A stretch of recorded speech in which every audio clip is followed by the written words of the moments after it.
Hi, my dearies. How are you?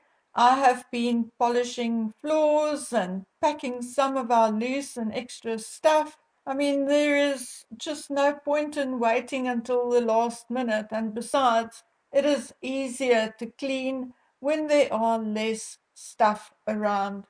The move is really like a mountain in front of me, and one I have not figured out how to climb yet because, as you may know or have understood, reading between the lines, we still do not have anywhere to move to.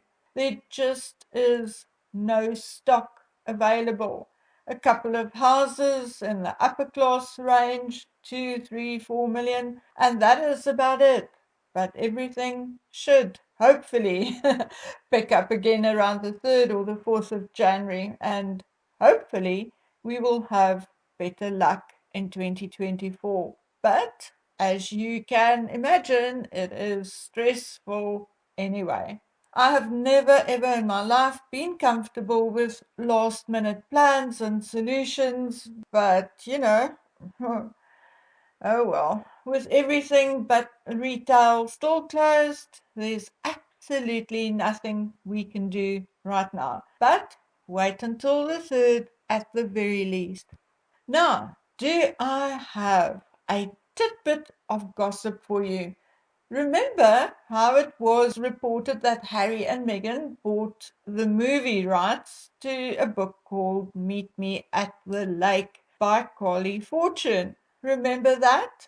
Yes, I think it was reported in August, July, August, thereabouts. So, say 4 or 5 months ago. Anyway, so I'm getting slightly mixed reports on this whole thing. Well, to tell you the truth, I personally have not even thought about it again when out of the blue I received 2 emails about the same subject a few days apart and from supposedly 2 different people, or so it appears. 2 different email addresses and signed with 2 different names. So I'm just going to give them the benefit of the doubt and say it was a total coincidence that 2 different people contacted me on the same subject a few days apart. But please know that I am usually a little skeptical when it comes to coincidences. But never mind, let's continue.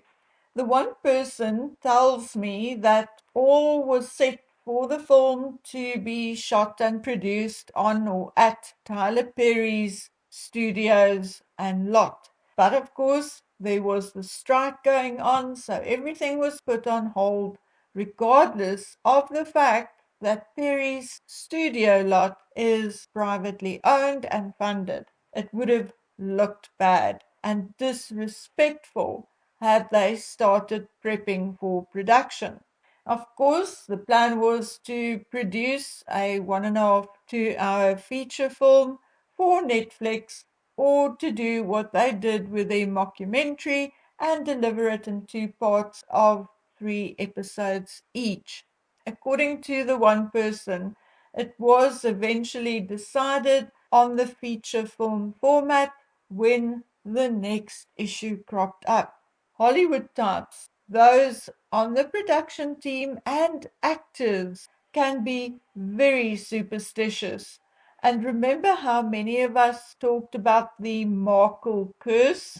Well, these folks are allegedly very reluctant to work with Meghan Markle as executive producer. According to this person, the way she heard about it was through a friend who had been approached to be on the production team. Allegedly, he has not agreed to be on the production team yet, and although he has worked with some big names before, Meghan Markle's reputation is preceding her, and he is very reluctant to have his name linked to something Meghan Markle is involved with. He said, and I quote from the email, I may not be as lucky as Ben Browning and have a job to go back to. Well, guys, I cannot vouch for this piece of information, but it sounds so realistic. So, what do you think? Okay, the second email refers more to Meghan Markle trying to secure funding for the production.